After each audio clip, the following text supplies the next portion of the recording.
Here in London, Unifair 2016 sets up as the UK's largest university fair for international students to know more about where to further their education. As the global population of international students grows by 6% a year, it's a great software opportunity to boost British influence around the world. However, Brexit is up in the air. Privileges that UK universities enjoy before the country quit the EU, funds, exchange programs, maintenance support are under threat now. The only thing that we know is that we don't know what exactly its impact will be on the universities. Hard to breathe, isn't it? Yet, the livelihood around here is not undeniable. At least 3,000 students took part in this year's Unifair in London. International students were able to get in touch with the university's representatives in terms of their academic life, future career, and what Brexit will have to do with them.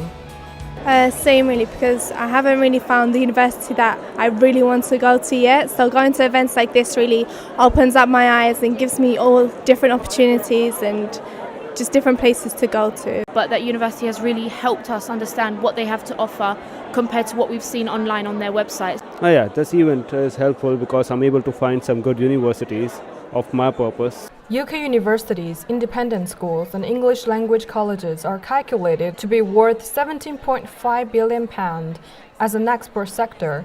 This sector attracts foreign exchange, brings funding for universities, and supports thousands of jobs. It also lays the ground for future relationships with the students who return home to embark on business careers.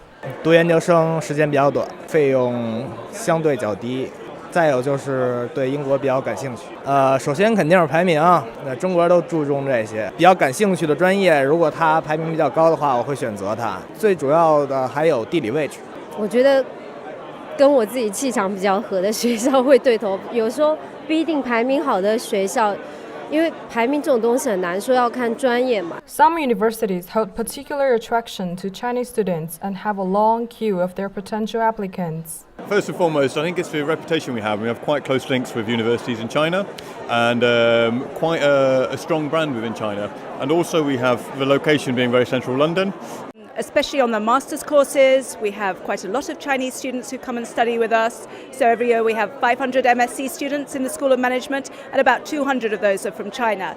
And we have a big community of mainland Chinese students coming over, and I think they know that the Warwick degree will help them in their future careers. We're looking for well-rounded students, hard-working students, but people who have gained a lot of work experience that they can bring forward to the degrees. However, according to a survey by Hobson's, more than a third of international students say they are now less likely to study at a UK university following UK's vote to leave the EU, while 6% said they will definitely not study in the UK as a result of the vote.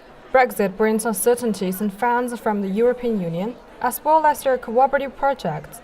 Tuition fee might rise while advantages might be gone. Higher education representatives said they look for more plans to soften blow of the EU exit. I would like to travel if I could with universities, take 1 year out, and I'm not sure how the Brexit will impact that 1 year abroad, because it is obviously going to get a lot harder because we're no longer in the EU, so trying to get everything sorted in that sense will be a lot difficult. That's why I'm here today, to just speak to universities in person to see what will happen there. Yeah, definitely same with me. Brexit has affected the way that I'm going to be able to do a work placement abroad potentially. For example, even if I wanted to do a work placement in Europe, it will still be difficult because we're not part of the EU anymore. So it's just a little bit harder. And even for international students coming in, it's harder for us to meet new people because obviously it's going to be harder for them to come over to us. It's a lot harder for international students to come in, and the amount of money, we have to spend a lot of money anyway, but the amount of money for international students to come in is crazy.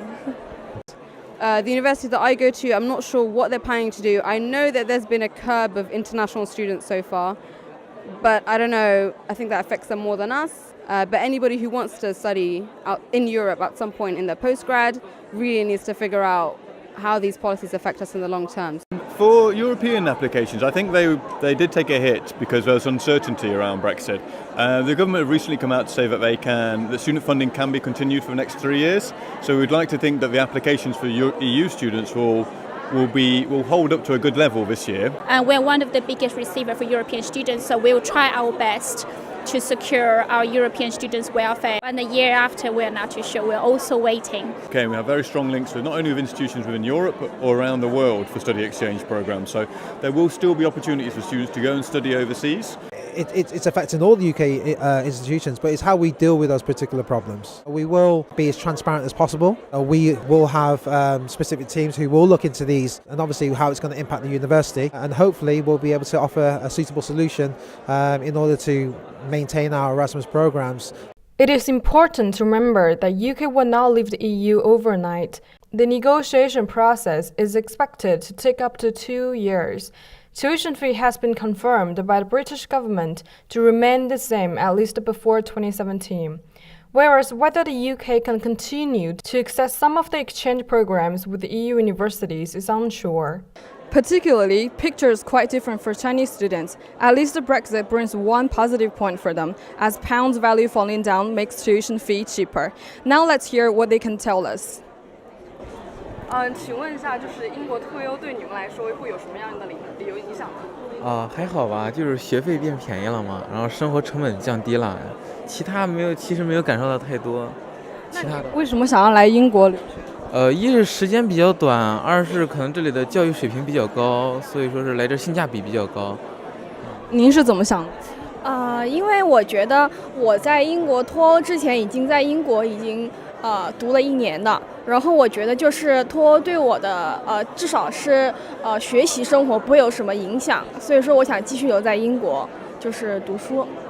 短时间来看的话，现在目前还没有产生什么不良的影响。我觉得更多的像我跟学生啊、家长啊，去沟通这个事情呢，我觉得是一种 confusion 的一种状态。大家都 confused 说，未来方向是什么样子？未来教育的质量会打折扣吗？老师优秀的这个师资是否会减少？以及从长期的来讲，如果我去英国留学，那我这个 degree 的含金量，未来的认可度在长期未来是否会是打折扣的？ The UK is still one of the favorite destinations for Chinese students to study abroad. Currently, there's no immediate change by Brexit, yet both universities and students are suggested to keep themselves updated. 没有，我不想留，我喜欢中国。好了。